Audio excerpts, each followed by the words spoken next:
I want you guys to comment on the humor of the show, because what I like about SpongeBob is that it's one of those kids programs that teenagers, adults can also enjoy. Like, it just has that like multi-generational appealing humor. Yeah. So I wonder if you guys can talk about that, and especially like, you know, kind of similar to the, you know, the Bert and Ernie thing from Sesame Street, the sort of the indications of homosexual innuendo that people have speculated about SpongeBob and Patrick. Oh my God. I'll take it, Hector. Please. So, the thing that is so amazing about SpongeBob and what you have been talking about is that the humor has always kind of stayed the same. They haven't necessarily gone into, they're like, oh, this show's been running for so long, now we need to get a little bit more crass, a little bit more vulgar, a little more this or that. That is never the case.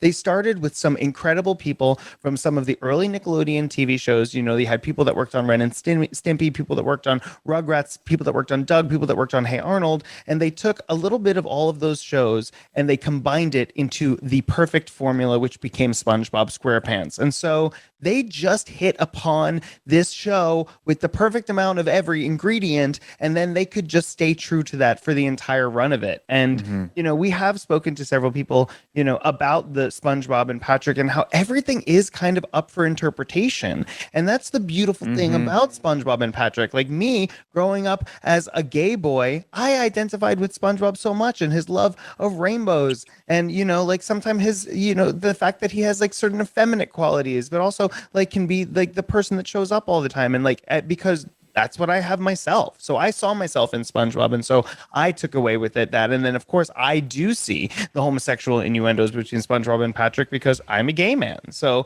those kind of things always make me chuckle and laugh. But then there are people that have platonic relationships with their best friends. And they're like, oh, my God, that's exactly what me and my best friend are like. We're brothers. And this is what we do. We walk through the world together. And remember that one time we had to take care of our neighbor's baby? Oh, it was like me and my bro taking care of our baby. But like for me, I'm like, those are gay dads. And the fact that it's open to that kind of interpretation is why it so universally appeals to everyone. It's a beautiful show, and it's been great to be able to host this show with Frankie. We're watching it, and from episode 1, Frankie's like, this is how SpongeBob in this example is breaking down some gender norms. And I'm like not even realizing it. I'm like, yeah, you know what, you're right. And I think it's the show just wants to create these characters that are really pure of heart and really beautiful, loving, wonderful characters.